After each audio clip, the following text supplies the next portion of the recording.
நவீன அடிமைத்தனங்களை பற்றி நாம் பேசுவதற்கு முன்னால் இயேசுவினுடைய பார்வையில் இன்றைய நற்செய்தியினுடைய அடிப்படையில் நின்று பார்ப்போம்.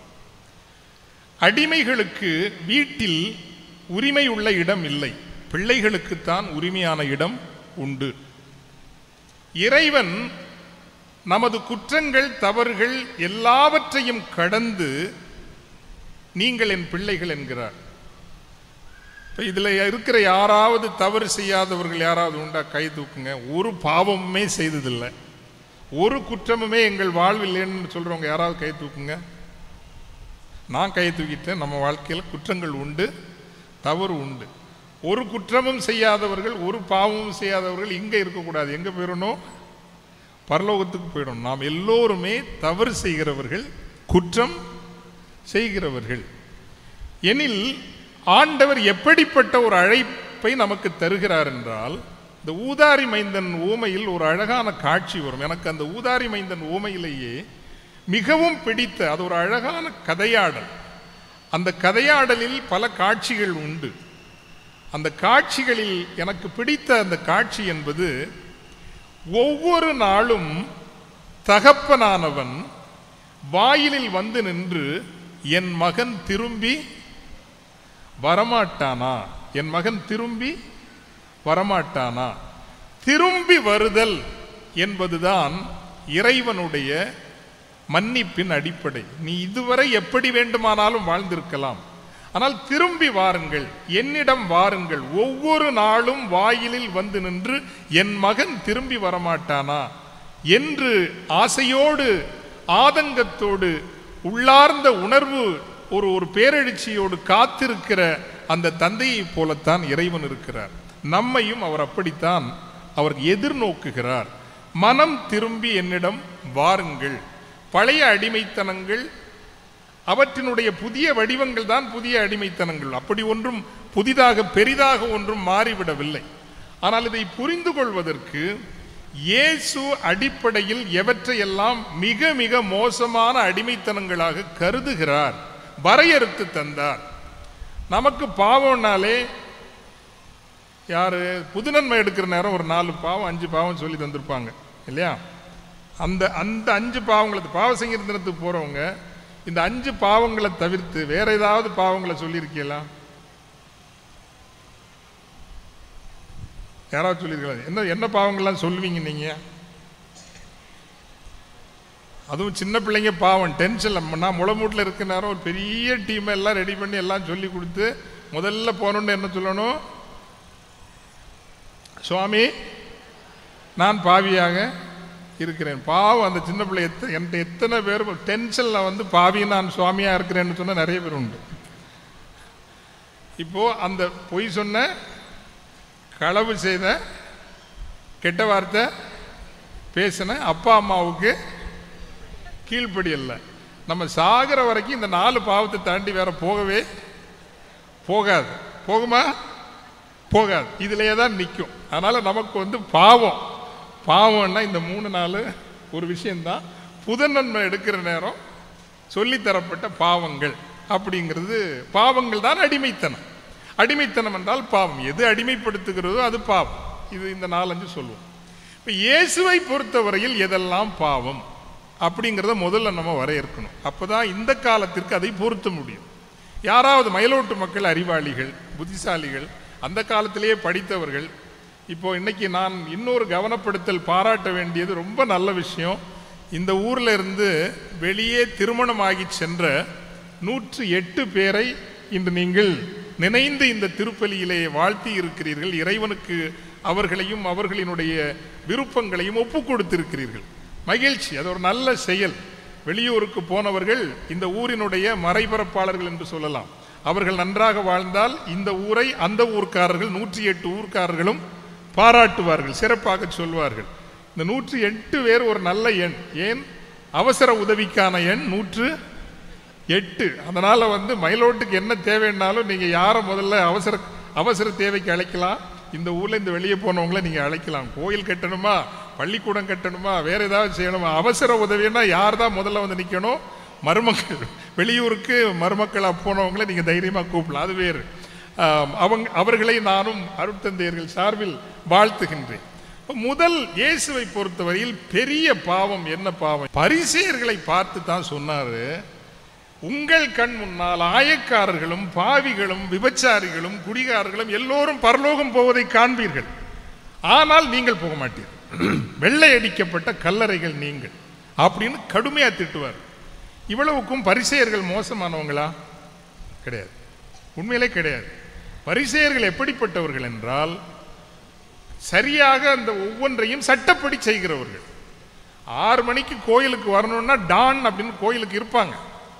கோயிலுக்கு வருவாயில் 7% 10% கொடுக்க வேண்டும் என்று விதி இருந்தது, கொடுப்பார்கள். 40 நாட்கள் நோன்பு, ஒரு சொட்டு எச்சில் கூட விழுங்கக்கூடாது என்பது சட்டம். அந்த சட்டத்தை அவர்கள் அப்படி கடைபிடிப்பார்கள், பேணுவார்கள். இப்படிப்பட்டவர்கள் நல்லவர்களா கெட்டவர்களா சொல்லுங்க? நல்லவங்களா கெட்டவங்களா?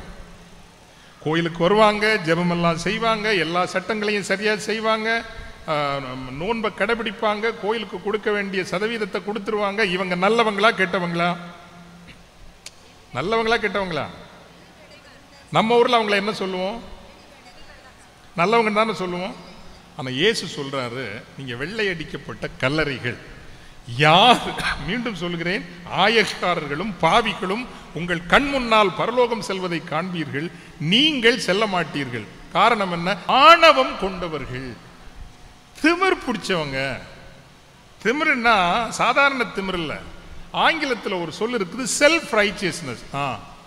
எனக்கு தெரியும், நீ என்ன சொல்றது, இந்த எனக்கு தெரியும் நீ என்ன சொல்றது, நீங்க என்ன சொல்ல வேண்டி இருக்குது, எனக்கு எல்லாம் தெரியும், எனக்கெல்லாம் தெரியும், யாரும் எனக்கு சொல்ல வேண்டிய அவசியம் இல்லை.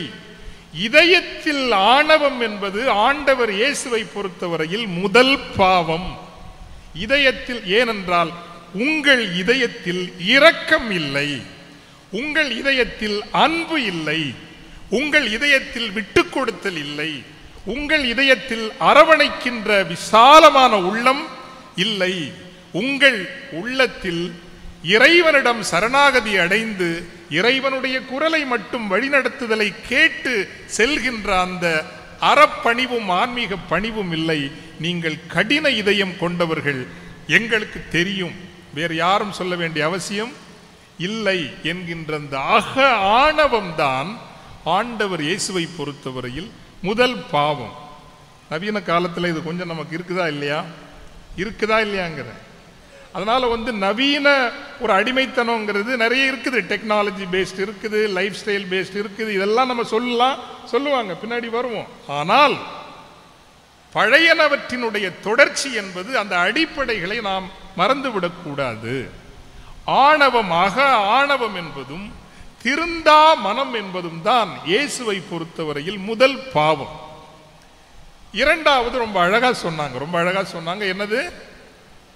மன்னிப்பு பத்தி சொன்னாங்க. இந்த மன்னிப்புங்கிறது இயேசுவை பொறுத்த வரைக்கும் அது எனக்கு உண்மையிலேயே எத்தனையோ மதங்களினுடைய எல்லா கோட்பாடுகளையும் படித்து பார்த்தாலும் கிறிஸ்தவத்தினுடைய அடிப்படை புரட்சி தன்மை என்பதை, புரட்சின்னா ஏதோ அந்த அரசியல் புரட்சி அந்த புரட்சியெல்லாம் இல்லை, அடிப்படையில் ஒரு கோட்பாடாக அதனுடைய இந்த வரலாற்றில், மனிதகுல வரலாற்றில் எவருமே எண்ணி பார்க்க முடியாத மாபெரும் புரட்சி என்பது அதனுடைய மன்னிப்பு கோட்பாடு.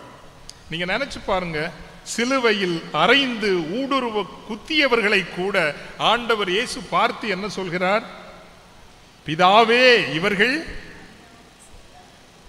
அறியாமல் செய்கிறார்கள், இவர்களை மன்னியும். இது கேட்கறதுக்கு ஏதோ கவித்துவமானது போல அழகானதாக இருப்பது மட்டுமல்ல, இதற்குள் இருக்கின்ற ரெவல்யூஷனரி கேரக்டர் என்பது சாதாரண புரட்சித்தன்மை அல்ல, அது மிக பெரும் ஒரு புரட்சி கோட்பாடு. இதை புரிந்து கொண்ட பிறகுதான் நாம் ஒவ்வொரு நாளும் நம்ம வானகத்தில் இருக்கிற எங்க தந்தையே என்கின்ற அந்த பிரேயரை சொல்றோம்ல, எங்களுக்கு எதிராக குற்றம் செய்தவர்களை நாங்கள் மன்னிப்பது போல எங்கள் பாவங்களையும் மன்னியும். இதுல என்ன திகைக்கிறதுக்கு இருக்கு? என்ன திகைக்கிறதுக்கு இருக்கு?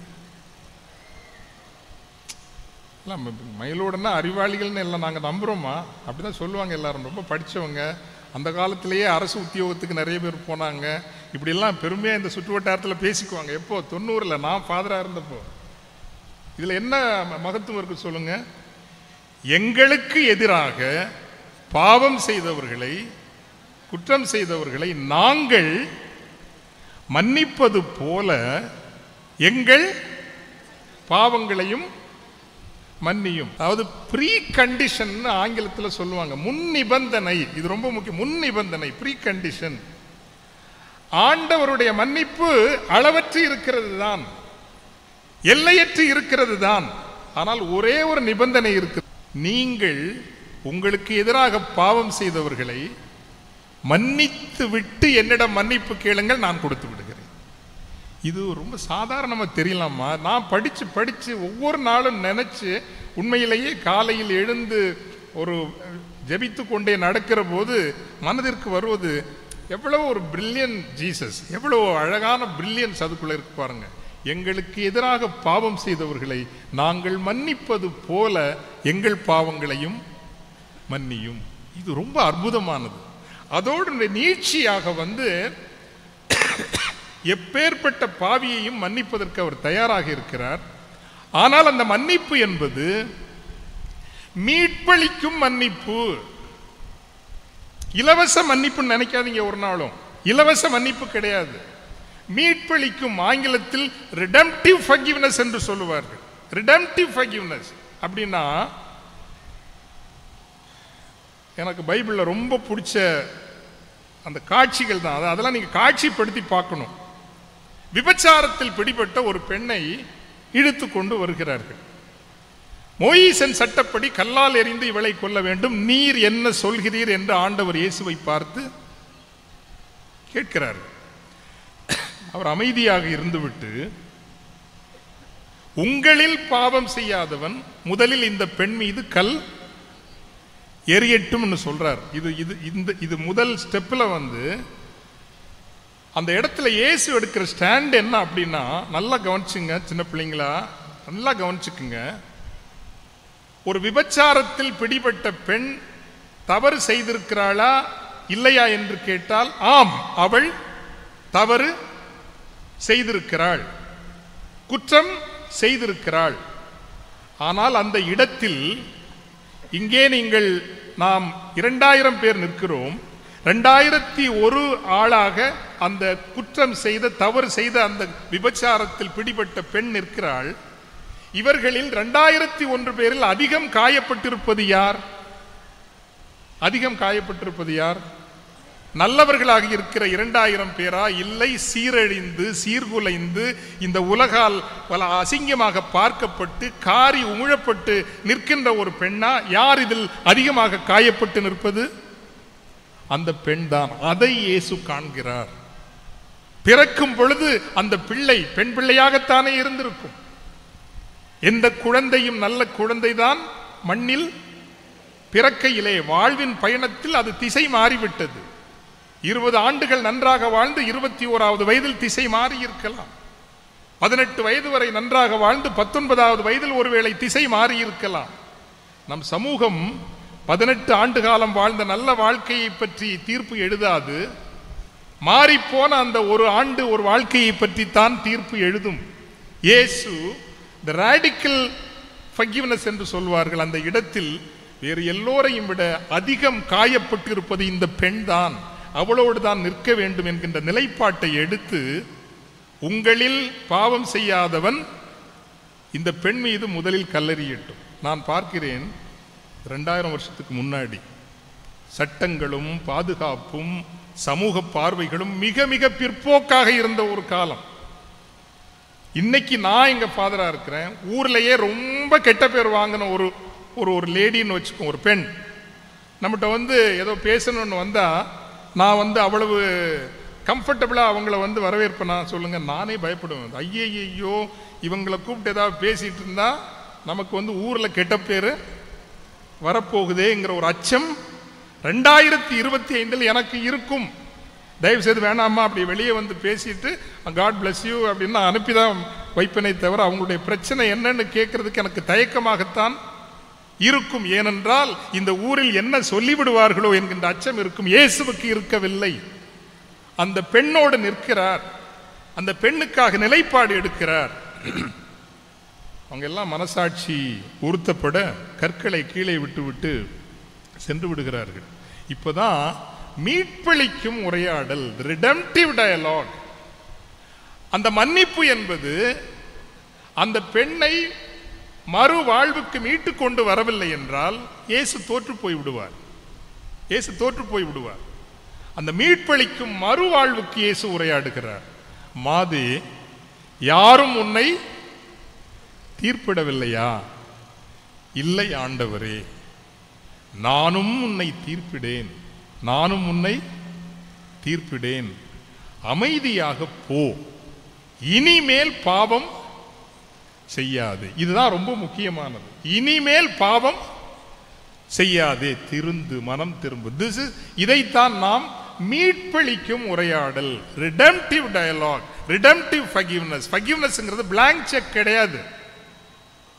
பரலோக மந்திரத்தில் வருது பார்த்தீங்களா, நாங்கள் எங்களுக்கு எதிராக குற்றமும் பாவமும் செய்தவர்களை மன்னிப்பது போல எங்கள் குற்றங்களையும் மன்னித்தருளும். It is conditional.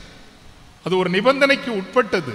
அதே போல மாதே, யாரும் உன்னை தீர்ப்பிடவில்லையா? இல்லை ஆண்டவரே, நானும் உன்னை தீர்ப்பிடேன். சமாதானமாக அமைதியாக போ, அமைதியாக போ, இனிமேல் பாவம் செய்யாதே. இது இரண்டாவது பாவம், இயேசுவுக்கு பெரிய பாவம். 5 பாவம் பெரிய பாவம் உண்டு. இன்னைக்கு 3ஓட நிறுத்திக்கலாம், ஏன்னா ரொம்ப நேரம் ஆயிடக்கூடாது. திருவிழானாலும் அளவோட பேசணும். இல்லை, 3வது பாவம் இயேசு அதிகமாக திட்டினது பரிசேயர்களை. அதுக்கப்புறம் திரும்ப திரும்ப அவர் சுட்டி காட்டிட்டு இருக்கிறது என்ன தெரியுமா? விதைக்கவன் விதைக்க சென்றான்.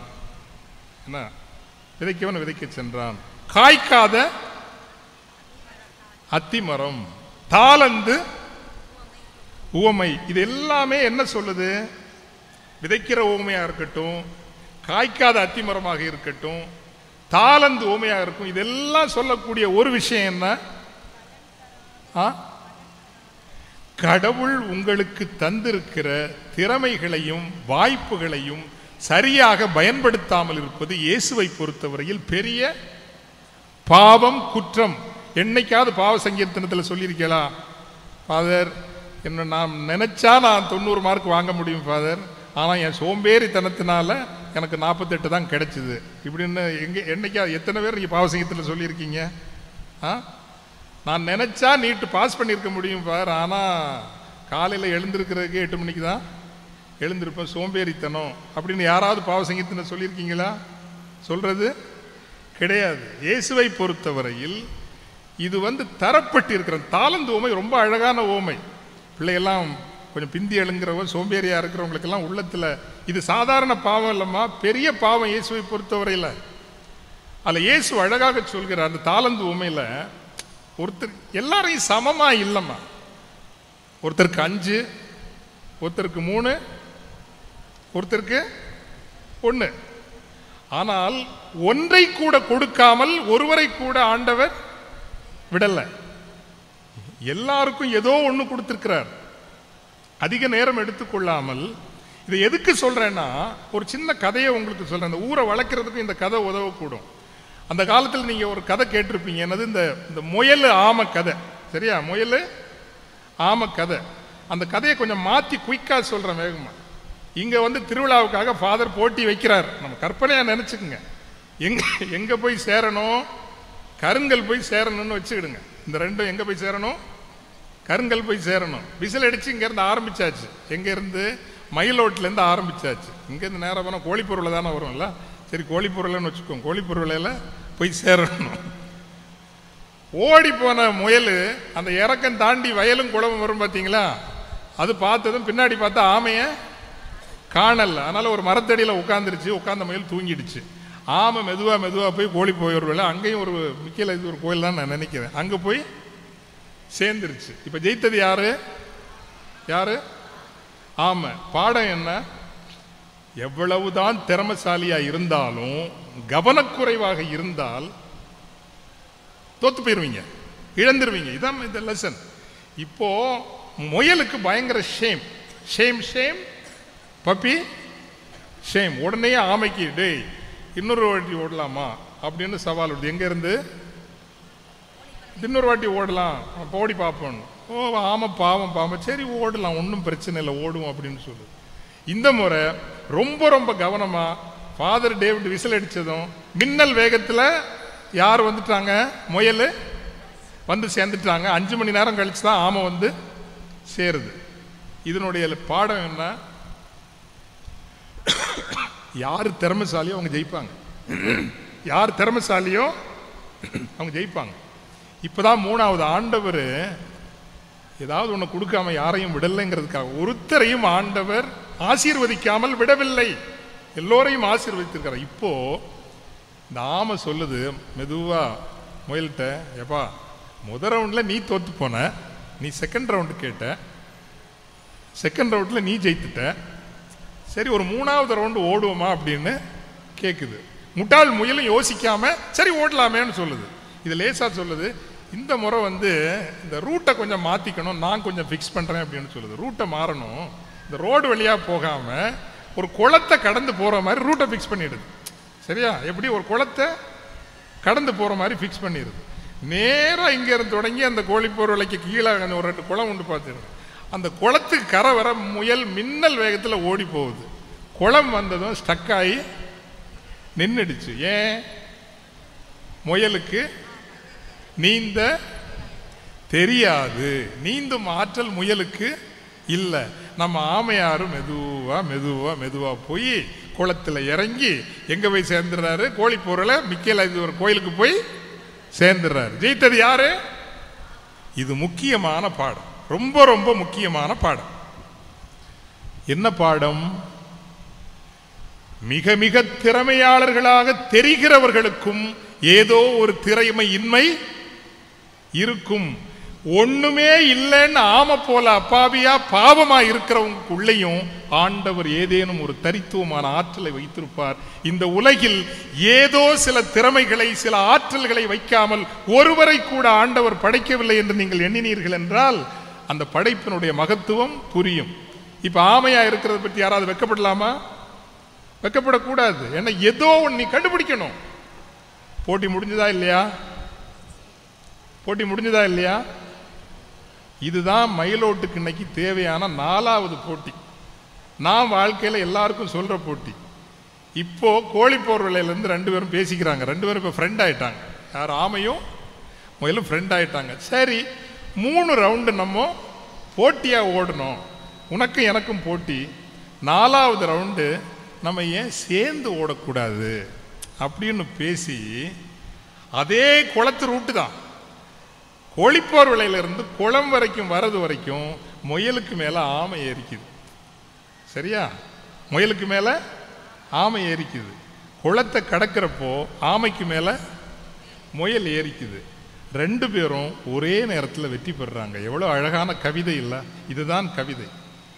திறமை இல்லாதவர்களை போல் இருக்கிறவரிடமும் ஏதோ ஒரு திறமையை ஆண்டவர் வைத்திருப்பார். பெரும் திறமை இருக்கிறவர்கள் தெரிகிறவர்களிடமும் ஏதோ ஒரு இல்லாமையை இறைவன் வைத்திருப்பார். அந்த இருக்கிறவர்களும் இல்லாதவர்களும் ஒன்றை ஒன்று இணைக்கிற பொழுது, பகிர்ந்து கொள்கிற பொழுது இருவருமே ஒரே நேரத்தில் வெற்றி பெறுகிறார்கள். அந்த பகிர்தல், இணைவு அது இன்னைக்கு இல்லை. என்னை பொறுத்தவரையில் நவீன அடிமைத்தனம் என்பதனுடைய முதல் அடிமைத்தனம் அதீத தனி மனிதத்துவம். நான் மட்டும் போதும். இப்ப என்ன கேட்பாங்க, ஃபாதர் இப்ப மணலிக்குழுல மாதிரி ஒரு பிரச்சனை வந்தா நீங்க அதை எடுத்து செய்வீங்களான்னு கேட்பாங்க. ஐயோ சாமி ஆள விடுங்க, செய்யவே மாட்டேன், எடுக்க மாட்டேன். ஏன் எடுக்க மாட்டேன்? அன்றைக்கு என்ன வந்தாலும் பரவாயில்லை, போலீஸ் கேஸ் வந்தாலும் பரவாயில்லை, அடிபட்டாலும் பரவாயில்லை என்று வீதியில் வந்து நிற்பதற்கு ஒரு பெரும் மக்கள் கூட்டம் இருந்தது. இன்னைக்கு இருக்குதா? இருக்குதா? இல்லை. நமக்கு எதுக்கு பிரச்சனை? நமக்கு எதுக்கு வம்பு? ஏன் நான் மட்டும் வளர்ந்தால் போதும். அதீத தனி மனிதத்துவம், என் வளர்ச்சி, என் குடும்பம், என் சிறப்பு, என் உயர்வு என்பதுதான் நவீன அடிமைத்தனத்தினுடைய ஒரு வேர் மூலம் அல்லது நதி மூலம். என்றால் அதீத தனி மனிதத்துவம். நேற்று முன்தினம் கூட நம் திருச்சபை நடத்துகிற பள்ளிகள், அந்த பள்ளிகளின் ஆசிரியர்களுக்கு உரிய ஊதியம் இல்லை, உங்களுக்கு தெரியும். ஸோ அதை பற்றி போராட்டம், அந்த கோரிக்கையை வலியுறுத்தி ஸ்காட் கிறிஸ்டியன் காலேஜில் கோட்டாறு, குளித்துறை, மலங்கரா, மலபார், சிஎஸ்ஐ எல்லாரும் சேர்ந்து இந்த பள்ளிகளில் வேலை செய்கின்ற ஆசிரியர் பெருமக்களை வைத்து ஒரு பெரிய கூட்டம், ஃபாதரும் வந்திருந்தார். ஏறக்குறைய 2000 பேர் வந்திருந்தாங்க. ஆனால் உண்மையில ஏன் மனசே ரொம்ப நொந்து போகிற மாதிரி ஒரு சம்பவம் நடந்தது. என்ன தெரியுமா? இதில் கணக்கு எடுத்திருக்காங்க. ஃபாதர் டாமினிக் கடாட்சதாஸ் கணக்கு எடுத்திருக்கார். லீவு, இந்த போராட்டம், இந்த கோரிக்கை கூட்டத்திற்கு வரதுனால அவங்களுக்கு லீவு. வரவேண்டியதுல கரெக்டா 152 பேர் எங்க நின்றுருக்காங்க தெரியுமா? பட்டுன்னு சொல்லுங்களேன். நாகர்கோயில்ல ஸ்காட் கிறிஸ்டியன் காலேஜில் இது கோரிக்கை கூட்டம். இவங்க எங்க நின்னாங்க தெரியுமா? சொல்லுங்களேன். போத்தீஸ் ஜவுளி மாளிகை, போத்தீஸ் ஜவுளி மாளிகையில் நின்றுருக்காங்க. உண்மையில் அதை கேட்டப்ப மனசுக்கு ரொம்ப கஷ்டமா இருந்தது. அதாவது இவங்க எல்லாம் 1 லட்சத்திட்ட சம்பளம் வாங்குறவங்க, 80,000 சம்பளம் வாங்குறவங்க. இதை மன வருத்தத்தோடு இந்த திருப்பீடத்தில் நின்று சொல்கிறேன். ரொம்ப ரொம்ப மன வருத்தத்தோடு, எப்படி கிறிஸ்தவ சமூகம் என்பது சக மனிதர்களை பற்றி, எனக்கு நல்லது நடந்துருச்சா, ஃபைன், தட்ஸ் இனஃப், அது போதும். மற்றவங்களுக்கு நல்லது நடந்ததா, அவர்கள் உயர்ந்தார்களா, சிறந்தார்களா என்பதை பற்றி கடுகளவும் இல்லை. 2 நாட்களுக்கு முன்பு விடுமுறை கொடுத்து ஏனைய சக ஆசிரியர்களின், நமது நிறுவனங்களின் உரிமைக்காக ஒரு கோரிக்கை போராட்டம் என்று அனுப்பி வைக்கப்பட்ட மாணவர்களுக்கு உயர்ந்த வாழ்க்கையை கற்றுத்தர வேண்டிய ஆசிரியர் பெருமக்கள் எங்கே நின்றார்கள்? போத்தீஸ் ஜவுளி மாளிகையில் நின்றார்கள். நுகர்வு மோகம், கவர்ச்சி மோகம் என்பது ஒரு அடிமை, ஒரு சிறு அடிமைத்தனமாக எடுத்துக்கொண்டால் ஓகே, இட்ஸ் ஓகே, தப்பில்லை. நல்லா ட்ரெஸ் பண்ணலாம், நல்லா தெரியலாம், அதெல்லாம் ஒன்றும் தப்பில்லை. ஆனால் அடிப்படை இந்த மனித விழுமியங்களை விட்டுவிட்டு நாம் விலகி நிற்கிறோம் அல்லவா? எனக்கு நல்லது நடந்து விட்டது, அது போதும், அதை கடந்து எனக்கு தேவையில்லை என்கின்ற மனநிலை தான் இன்று இருக்கிற பல்வேறு வீழ்ச்சிகளுக்கு இதனுடைய நீட்சியாகத்தான் நம்ம பார்க்கலாம்.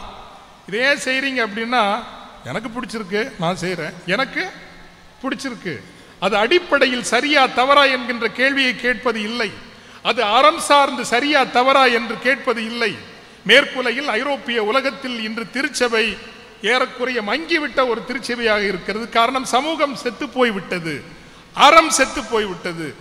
ஆணும் பெண்ணும் திருமணம் செய்து கொள்கிறார்கள். கேட்டா எனக்கு பிடிச்சிருக்கு, நீங்க என்ன சொல்றது?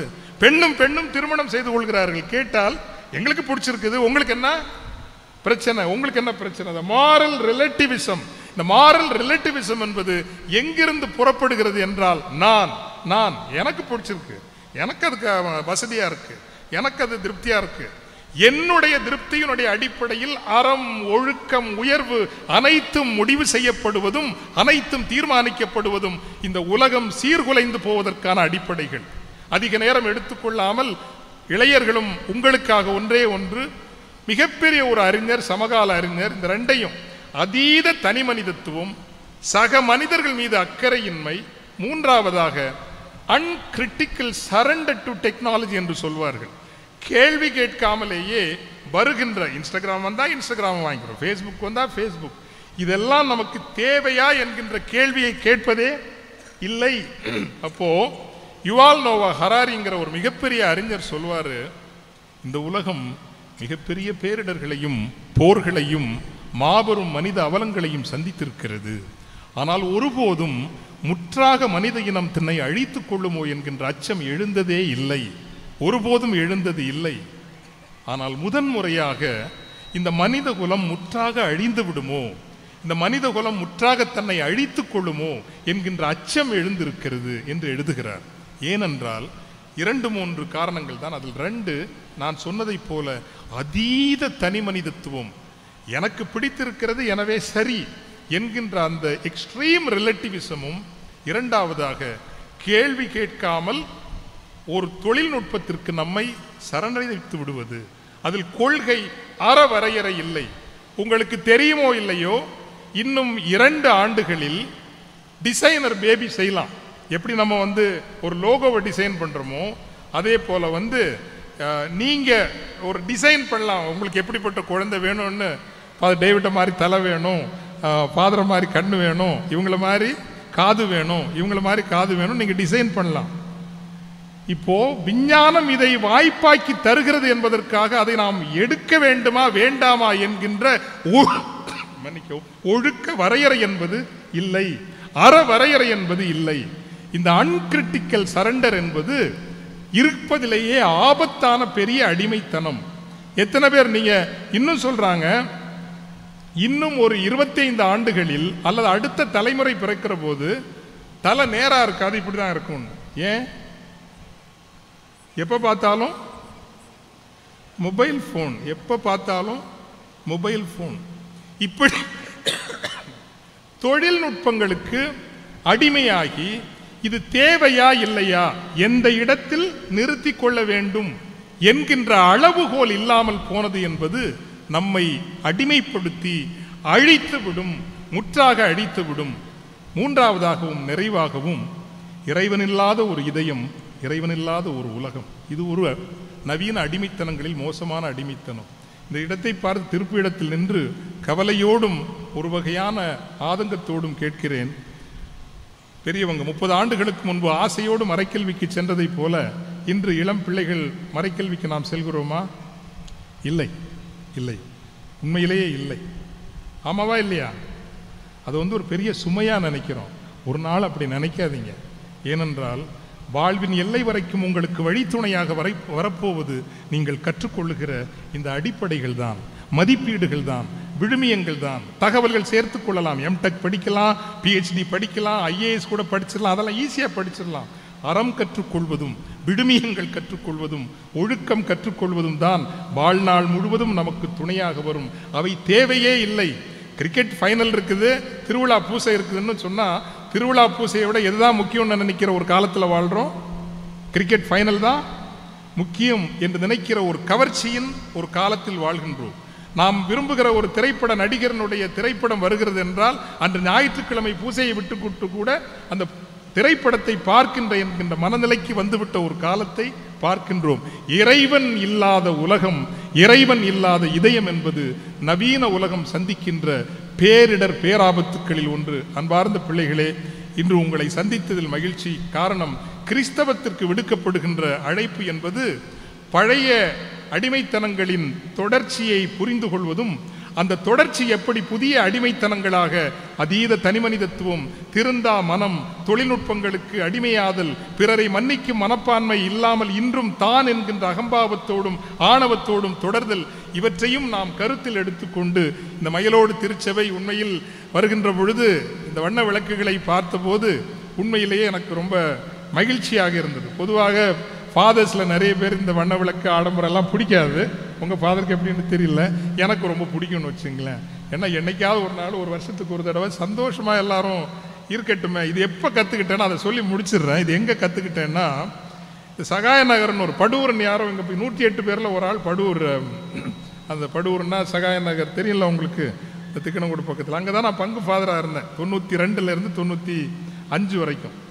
அப்போ பயங்கரமான புரட்சியாளர் நான், பயங்கர இப்போ பேசுகிறத விட பயங்கர ஆவேசமாக பேசுவேன். ஏதோ நம்ம ஒரு ஊருக்கு போயாச்சுன்னா ஒரு மாதத்துலேயே ஊரை தலைகீழாக மாற்றிடலான்னு நினச்சிட்டு போவோம்ல, அப்படி ஒரு வயசு இருக்கும். இந்த ஊரை நம்ம சொல்கிற மாதிரி கொண்டு வந்துடலான்னு அப்படி ஒரு நினைப்பில் போய் பிரசங்கம், ஃபஸ்ட்டு பிரசங்கம் சகாயநகரில் அடி 45 நிமிஷம் தீ பறக்கிற பிரசங்கம். தீனா சாதாரண தீ இல்லை, அக்கிரமத்தின் சங்கிலிகளை அறுத்து விடு, அழுத்தி இருக்கும் நுகத்தடிகளை இறக்கு, ஊன் அப்படி இறைவாக்கினர்கள் அத்தனை பேரையும் கோடிட்டு காட்டி பிரம்மாதமான ஒரு பிரசங்கம். முடிஞ்சவரை எல்லாரும் வந்து நம்மளை பாராட்டி சொல்லுவாங்கன்னு நினச்சோம். ஒருத்தரும் பாராட்ட வரல. மனசுக்கு கொஞ்சம் கஷ்டமாக இருந்தது. ஒரு வயசான தாத்தா வந்தார், கொஞ்சம் கூன், ஹன்ச்பேக். அப்போ சரி அவராவது வந்து நமக்கு ஒரு நல்லது சொல்ல வாராருன்னு அவரா வாங்க வாங்க ஐயான்னு சொன்னால், சாமி ஒன்று சொன்னால் தப்பாக எடுத்துக்க மாட்டேலன்னாரு. நான் கொஞ்சம் உஷாராயிட்டேன். ஏன்னா ஏதோ ஒரு பஞ்ச் வருதுன்னு எனக்கு தெரியும். எங்களுக்கு நிறைய பிரச்சனை பார்த்துக்கிடுங்க. உடம்புல நிறைய பிரச்சனை, மனசில் நிறைய பிரச்சனை, வீட்டில் குடும்பத்தில் நிறைய பிரச்சனை. கோயிலுக்கு வர்றது கொஞ்சம் நிம்மதியாக இருக்கலான்னு வரான் சாமி. கோயிலுக்கு வர்றது கொஞ்சம் நிம்மதியாக இருக்கலான்னு வரோம். இங்கே வந்தால் புதுசு புதுசாக நீங்கள் பல சவாலெல்லாம் சொல்கிறீங்க. எங்களால் முடியாது சாமி, எங்களால் முடியாது அப்படின்னு சொல்லிட்டு போயிருந்தா கூட சரி, மனசுக்கு கொஞ்சம் தேத்திக்கிட்டு போய் டீ சாப்பிடலாம் அப்படின்னு நினச்சா, கடைசியில் பொலேர்னு கன்னத்தில் அரைஞ்ச மாதிரி ஒரு சென்டென்ஸ் சொல்லிட்டு போனார் பாருங்க, மறக்கவே முடியாது. அவர் உயிரோட இல்லை, பருவத்தில் இருப்பார். முடிஞ்சா கொஞ்சம் ஆறுதலாக பேசுறதுக்கு கற்றுக்கிடுங்க சாமின்னு போயிட்டே இருந்தார். 10 ஆண்டு காலம் குருத்துவ படிப்பு கற்றுத்தராத ஒரு படிப்பை பனை ஏறி ஓய்வு பெற்ற ஒரு சாதாரண முதிய தொழிலாளி பெரியவர் எனக்கு சொல்லிவிட்டு சென்றார். குடும்பத்திலையும் வீட்டிலையும் மனசுலையும் நிறைய பிரச்சனை, கோயிலுக்கு வர்றது கொஞ்சம் நிம்மதியாக இருக்கலான்னு வரோம். இங்கே வந்தால் புதுசாக சவாலெல்லாம் சொல்லி எங்கள் தலையிலையும் இதயத்திலையும் சுமைகளை ஏற்றி வைக்காதீங்க, முடிஞ்சால் ஆறுதலாக பேசுறதுக்கு கற்றுக்கிடுங்கன்னு போனார். பார்த்தீங்களா, அன்னைக்கு நான் கற்றுக்கிட்டது தான். மக்களுக்கு ஆவேசம் ஊட்டுவதல்ல ஒரு அருட்தந்தையின் பணி, மக்களுக்கு ஆறுதல் அறிவுறுத்துவதும் ஆறுதல் கொடுப்பதும் தான் முதல் பணி. அதன் பிறகு தேவை என்றால் இறைவாக்கு ஆவேசங்கள் நாம் ஏற்றிக்கொள்ளலாம். அதனால் திருவிழா நல்லா கொண்டாடுங்க. வரப்போவே சந்தோஷமாக இருந்தது. அங்கே இருந்து நல்ல ஒளி விளக்காக சிறப்பாக சீராக பார்த்தது மனசுக்கு சந்தோஷமாக இருந்தது. இன்னைக்கு 34 ஆண்டுகளுக்கு பிறகு மயிலோட்டில் ஒரு திருப்பலி நிறைவேற்றி நான் ஃபாதர்கிட்ட சொன்னேன். பொதுவாக கோட்டார்மறை மாவட்டத்தில் ஒருத்தர் பூசை வைப்பாங்க, ஒருத்தர் பிரசங்க வைப்பாங்க. இங்கே இருக்கிறவங்கலாம் சாதாரண ஃபாதருங்க கிடையாது. ஃபாதர் சூசமாணிக்க ரொம்ப பெரிய ஆள். நம்ம அங்கே தாடி வச்சுட்டு ஃபாதர் இருக்கார். அவர் அந்த சபைக்கே தலைவராக ஒரு பெரிய, அவர் இந்தியாவுக்கே ஒரு வழிகாட்டின ஆன்மீகத்தை தந்த ஒரு ஃபாதரு. பக்கத்தில் இருக்கிறவர் போப்பாண்டவருக்கு பக்கத்தில் இருக்கிறவர். ஆமாம், இத்தாலியில் 24 வருஷமாக அவர் இத்தாலியில் தான் இருக்கார். இவங்கெல்லாம் இருக்கிற நேரம் என்ன பூசையும் பிரசங்கம் வைக்க சொல்லாதீங்க ஃபாதர் அப்படின்னு டேவிட்ட சொன்னேன். இல்லை ரெண்டே நீங்களே வச்சுக்கிடுங்க, நீங்கள் சுமாராக பாடுவீங்களே, எனக்கு வயசாயிற்று, வாய்ஸெல்லாம் இப்போ வராது அப்படின்னு சொன்னாலும் கேட்கல. ஆனாலும் எனக்கு ஒரு மகிழ்ச்சி, மணலிக்குழி விலைக்கு உதவியாக நின்ற மக்களின் ஒரு ஊரில் 9ஆம் திருவிழா திருப்பலி நிறைவேற்ற ஒரு வாய்ப்பு கிடைத்தது. முளமூட்டில் நான் சின்ன ஃபாதராக முதல் வருஷம் அப்போ திருவிழாவுக்கு ஒரு 3ஆம் 4ஆம் திருவிழான்னு நினைக்கணும், முக்கிய திருவிழாவுக்கு வரல, பூசை வைக்கிற ஒரு வாய்ப்பு கிடைச்சிது. 34 ஆண்டுகளுக்கு பிறகு மீண்டும் ஒரு முறை இந்த மயிலோட்டில் எந்த அழுக்கும் ஒட்டடையும் இல்லாத ஒரு நல்ல கோயிலில், அதை விட ரொம்ப என்னன்னா, உண்மையிலேயே இந்த உடுப்பிற்கு பற்றியெல்லாம் சில கோயிலுக்கு போனால் போடவே முடியாது, தொற்று நோய் வந்துருங்கிற அளவுக்கு இங்கெல்லாம் அழுக்காக இருக்கும், அவ்வளவு அழுக்காக இருக்கும். ஆனால் ஃபாதர் டேவிட் அப்படி சுத்தமாக வச்சுருந்தா. அப்படி எடுத்து போடுறப்பவே அப்பா, மயிலோட்டில் பூசைக்குள்ள உடுப்பு போடுற நேரம் மனசில் எந்த ஒரு சங்கோஜமும் இல்லாமல் அந்த உடுப்பை போட முடியுது. எல்லாமே சிறப்பாக இருந்தது. திருவிழா நல்லா இருக்கட்டும், உங்கள் ஊர் நல்லா இருக்கட்டும், சிறப்பாக இன்று போல் என்றும் இன்னும் சிறப்பாக நீங்கள் உயர வேண்டும் என்று உங்களை வாழ்த்துகிறோம் எல்லோரும். ஆமேன்.